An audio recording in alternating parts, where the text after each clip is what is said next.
Eu vou tentar seguir um pouco a proposta do Marcos, falar um pouco de mim. É um encontro para a gente se conhecer, então vou me apresentar. Eu sou o Fernando Foliano.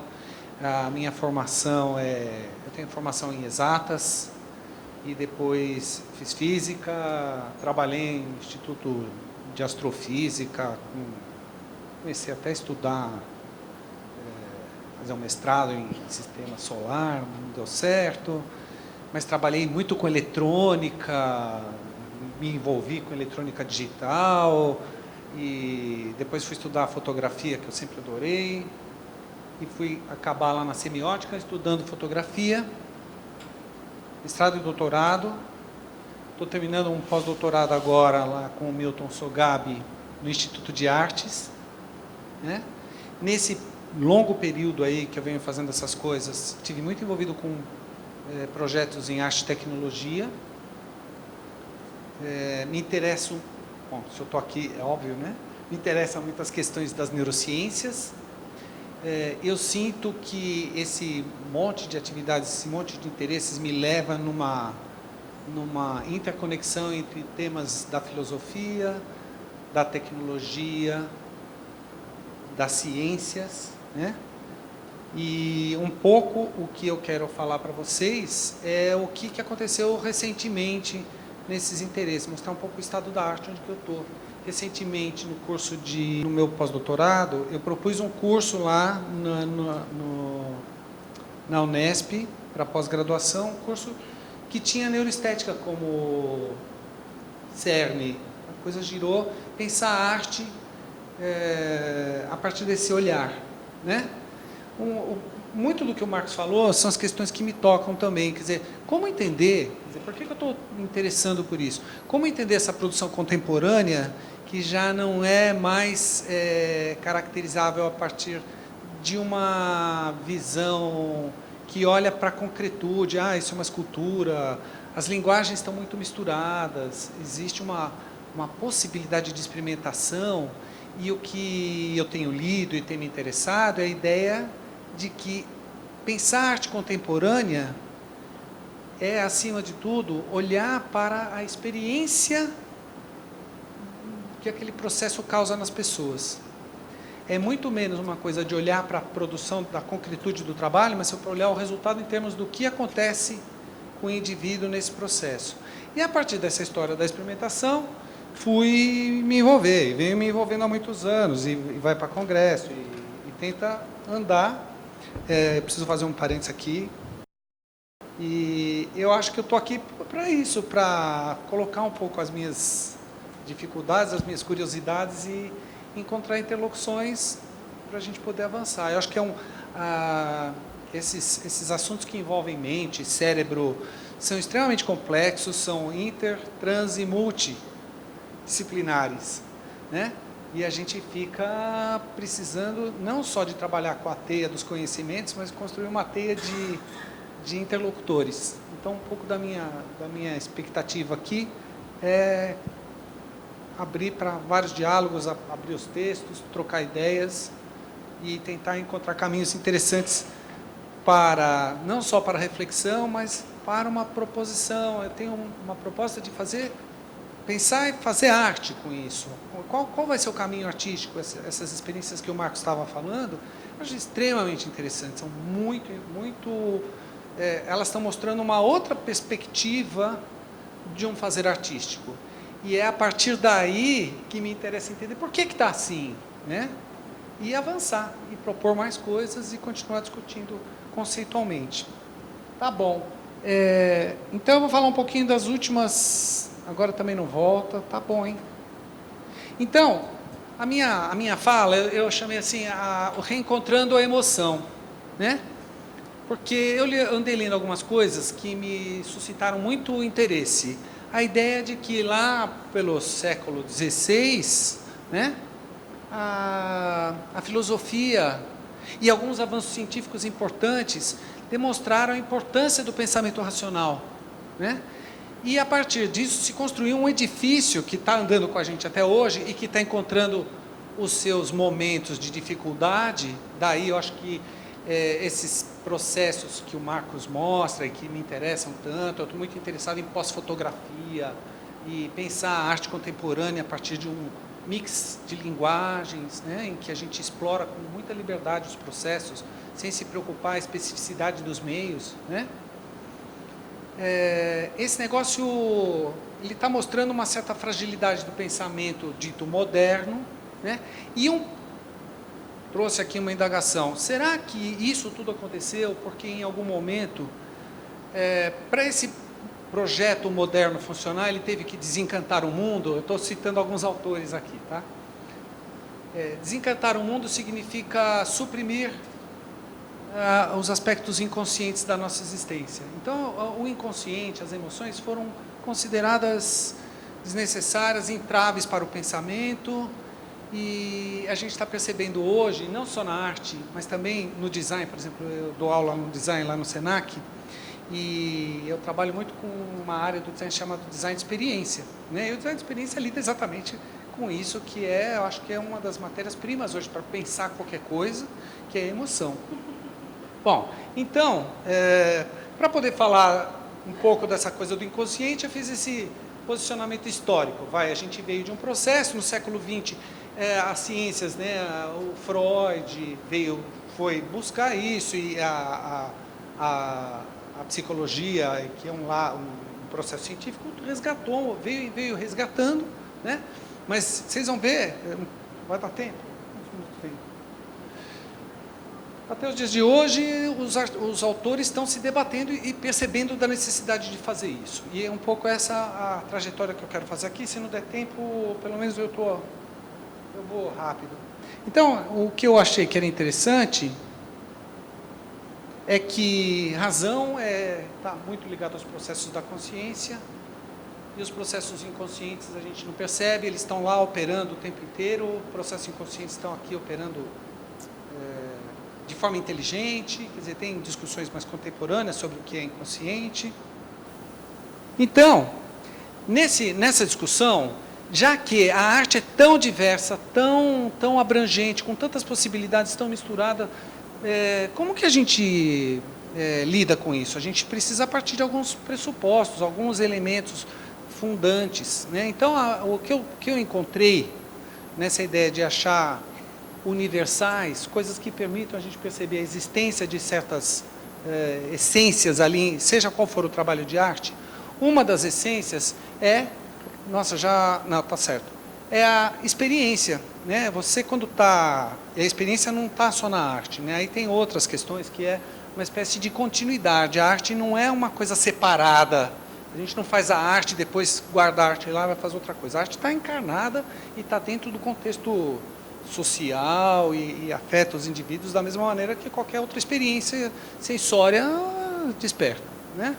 A arte tem algumas questões especiais que a gente pode falar, tem a ver com a experiência estética, alguma coisa já foi dita aqui, mas a experiência é essa coisa de você saber que está aqui agora e você saber que essa experiência é sua, você é dono dessa experiência, né? É um processo consciente. Estou usando um pouco aqui a definição do Damasio, né? Você sabe que você está aqui agora e que essa experiência te pertence, né?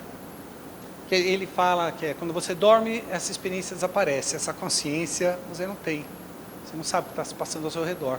Quando você acorda, você recupera esse aspecto dessa maquinaria cognitiva que te faz ter consciência. A consciência é o pensamento racional, né?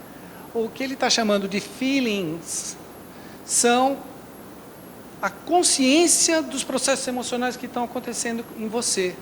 Então ele vai falar que os feelings são uma espécie de imagens, né, das ações, e ele vai dizer que as emoções que têm um caráter predominantemente inconsciente, portanto automático, incontrolável,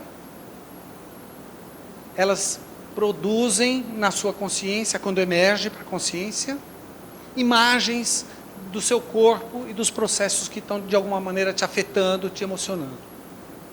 Muito bem.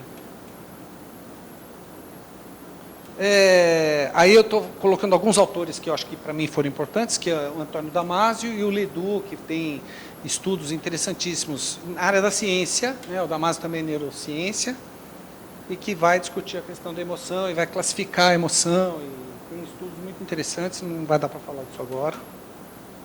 A experiência estética, então, passa a ser, dentro de todas as experiências que a gente tem, um tipo específico de experiência. Quem se debruçou a pensar muito isso é o John Dewey, é um filósofo americano lá do início do século, que é extremamente interessante. Eu tenho procurado manter um conjunto de leituras do trabalho dele sobre a questão da experiência estética, interessantíssimo. O Zec, que foi meio espinafrado pela Rô, tem um texto que eu acho interessantíssimo, em que ele faz uma análise neurocientífica com imaginamento de um experimento que ele fez com vários indivíduos, e ele percebeu que, num contexto de prazer estético, de você estar fruindo, seja música, imagem, seja lá o que for, no contexto estético, você tem várias coisas interessantes. Várias áreas do seu cérebro ficam ativas, e tem uma área, que eu não vou lembrar o nome agora, que é aqui no lobo frontal, e que indica que você está num processo de experimentação estética. Tá? A Ellen DeSineyer, que escreve, que tem um capítulo num livro muito interessante sobre neuroestética, vai se aprofundar nesse processo, e nessa coisa da continuidade que eu estava dizendo aqui, que a experiência estética não está só na arte, ela vai dizer que está em tudo, né?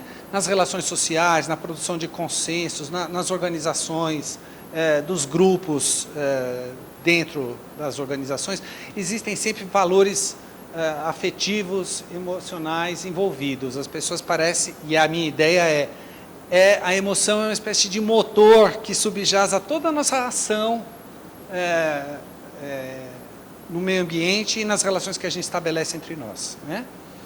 E além disso, que vai dizer que esses processos de construção que envolvem o uso de quaisquer recursos para construir narrativas com quaisquer objetivos que sejam construir consensos, organizar as pessoas em torno de esforços comuns, e que está presente nas culturas, desde as culturas rupestres até hoje, ela vai dar um nome de como se fosse uma superclasse de processos estetizantes, que ela chamou de artificação.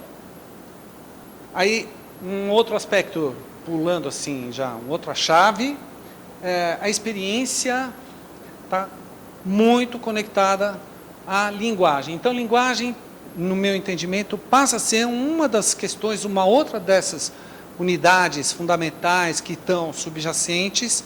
E eu, quando falo de linguagem, não estou falando só da linguagem oral, literária ou escrita. Eu estou falando de toda e qualquer forma de manifestação organizada que se estrutura em narrativas codificadas, em símbolos que vão construir seus valores a partir de metáforas. Então tem o pensamento metafórico, aí o Ramachandran falou umas coisas legais a respeito, mas a ideia é que tudo é linguagem. Então a gente é uma raça imersa em linguagem, e talvez seja essa a característica que muitos, o Pinker, o Feldman, os caras que andaram estudando linguagem, acham que a gente tem essa capacidade. E eu escrevi um artigo que eu adorei, que vai falar que a gente está sempre inventando novas, né? E recentemente eu achei um artigo que ia nessa direção também, em que ele fala das linguagens computacionais, que também são linguagens e que também tem por trás todo um processo de invenção para poder dar expressão ao que você está pensando, né? Então, a linguagem é o caminho que a gente encontrou de fazer o outro entender o que está acontecendo lá dentro da minha cabeça. A única maneira de você saber o que eu estou pensando é se eu me manifestar, se eu falar. E essa fala já não é mais a fala essa que eu estou usando agora, mas pode ser qualquer recurso de concretização de um processo que eu estou pensando. Então, eu vou usar a arte, passa a ser um campo de conexões de linguagens, e isso então fica muito interessante, porque eu consigo entender por que contemporaneamente não faz mais sentido eu separar as artes. As artes viraram um grande processo, integrou esse processo, essa possibilidade da gente falar de nós mesmos e do mundo. Acabou. Então, falar de linguagem tem que falar de narrativa. Posso terminar? É rápido. Aqui, aí, nessas minhas andanças, eu encontrei teoria dos afetos. Porque eu vi muitos autores interessados em entender, por exemplo, como que a internet, como que determinados processos de mediação tecnológica em rede, como é que isso afeta emocionalmente as pessoas. Então, para terminar, onde que eu estou muito interessado agora, é interessante, porque essa redescoberta ela veio a partir de muitos campos do conhecimento. Eu não sei se aquele livro que eu estava mostrando é um livro de um professor aqui da USP, que vai falar de política e teoria dos afetos, e ele vai, em um dado momento, ele vai falar assim, pô, mas o Freud já achava, e nunca foi levado muito a sério, de que é possível pensar as relações sociais a partir dos processos afetivos, que essa é uma tese contemporânea, né? Mas até muito recentemente se achava que pensar as relações sociais não dava para colocar emoção junto, porque emoção era um obstáculo para o pensamento nesse contexto de pensar as estruturas da sociedade. Então, o que eu estou entendendo agora é que, do ponto de vista da emoção, eu posso embarcar em dois contextos com universos conceituais bastante diferentes. Um mais neurocientífico, que me parece que são os estudiosos que estão estudando a emoção no indivíduo, Damasio, Ledoux e companhia, e a teoria dos afetos, que vão lidar como essas emoções atuam no sentido de trabalhar interações sociais, que são a teoria dos afetos. E aí eu tenho percebido que vem Guattari, vem Deleuze, vem os filósofos, década de 90 para cá. Então, deu uma abordagem, de novo, que vai misturar a ciência com a filosofia, né? Eu não falei nada de tecnologia, mas evidentemente que o olhar para esse tipo de coisa também tem que repensar a tecnologia num outro contexto, que não vai dar para falar aqui, mas que isso está... Eu estou falando para, se alguém tiver interesse, isso a gente já sabe que podemos conversar. Aqui tem um pouco de bibliografia, e muito obrigado.